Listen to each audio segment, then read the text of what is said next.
بسم اللہ الرحمن الرحیم۔ آج میں اللہ تعالیٰ کے ایک برگزیدہ ولی کامل، قدوۃ السالکین، زبدۃ العارفین، حضرت سیدنا عزیز الدین مکی رحمۃ اللہ علیہ، جنہیں پیر مکی رحمۃ اللہ علیہ بھی کہا جاتا ہے، ان کے مزار پر انوار پہ حاضر ہوں، اور آج ہم ان کے حالات زندگی کے اوپر گفتگو کریں گے۔ آپ کا اسم گرامی عزیز الدین ہے۔ آپ کے والد ماجد کا نام شیخ محمد عبداللہ رحمۃ اللہ علیہ ہے، جو اپنے وقت کی بہت بڑی علمی تحقیقی شخصیت ہے۔ آپ کی ولادت باسعادت 6 صدی ہجری میں بغداد شریف کی سرزمین پر ہوئی۔ آپ نے اپنی ابتدائی تعلیم بغداد میں ہی حاصل کی۔ بغداد ان دنوں میں علوم و فنون کا، علم کا مرکز تھا، اور وہیں سے آپ نے اس دور کے مروجہ علوم، علم قرآن، علم حدیث، صرف، نحو، منطق، فلسفہ، جتنے بھی درس نظامی کے علوم ہیں آپ نے وہاں سے حاصل کیے۔ اس کے بعد پھر آپ سیاحت کے لیے آپ روانہ ہوئے، اور پھر آپ نے سلسلہ جنیدیہ کے اندر آپ نے ایک صاحب حال بزرگ کی بیعت فرمائی، اور اس کے بعد آپ مکہ المکرمہ تشریف لے گئے۔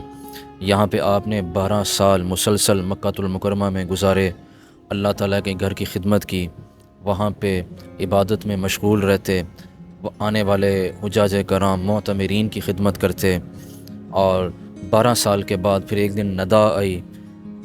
ملتزم سے آواز آئی کہ اے عزیز الدین، تم نے ہمارے گھر کی خدمت کی ہے اور میری چوکھٹ پہ جھکے ہو،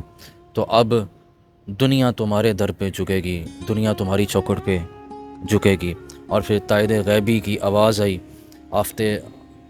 غیبی سے جب آواز آئی کہ اے عزیز الدین، ہم نے آپ کو ہندوستان کے لیے منتخب کیا ہے۔ بعض روایات میں ہے کہ جب مدینہ منورہ آپ گئے تو رسول اللہ صلی اللہ علیہ وسلم نے خواب میں آپ کو حکم فرمایا کہ آپ ہندوستان چلے جائیں، تو پھر آپ ہندوستان آئے، مختلف ملکوں کی سیاحت کرتے ہوئے جب آپ لاہور پہنچے تو ان دنوں لاہور میں سلطان محمود غزنوی کا خاندان کا آخری حکمران خسرو ملک تاج الدولہ، اس کی حکومت تھی، اور ان دنوں میں لاہور کے حالات پراشوب تھے۔ سلطان شہاب الدین غوری مسلسل لاہور پہ حملے کر رہا تھا، تو جب خسرو ملک کو پتہ چلا کہ ایک اللہ کا ولی اس شہر میں وارد ہوا ہے، تو وہ آپ کی خدمت میں خود حاضر ہوا اور دعا کی کہ اللہ تعالیٰ سے دعا فرمائے کہ اللہ تعالیٰ ہمیں اس سے نجات عطا فرمائے۔ تو آپ نے دعا فرمائی اور کہا کہ اپنا قبلہ درست کر لو، اور پھر آپ نے یہ بھی فرمایا کہ 6 سال تک کیا کہتے ہیں تمہاری حکومت رہے گی، اور 6 سال کے بعد یہ جو حکومت ہے یہ غوری خاندان میں منتقل کر دی جائے گی۔ اس کے بعد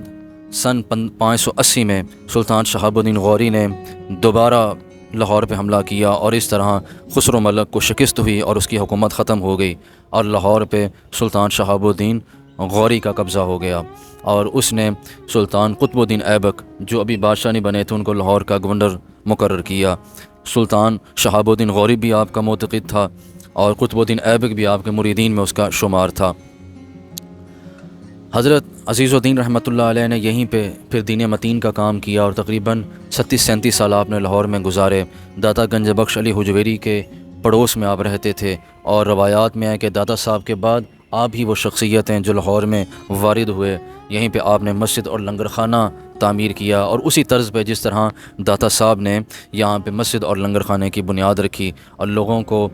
مسلمان کیا، اور لوگ چوک در چوک ہزاروں لاکھوں کی تعداد میں آپ کے حلقہ ارادت میں شامل ہوتے گئے۔ اس کے علاوہ آپ داتا گنج بخش علی حجویری کی بارگاہ میں بھی اکثر حاضری دیتے،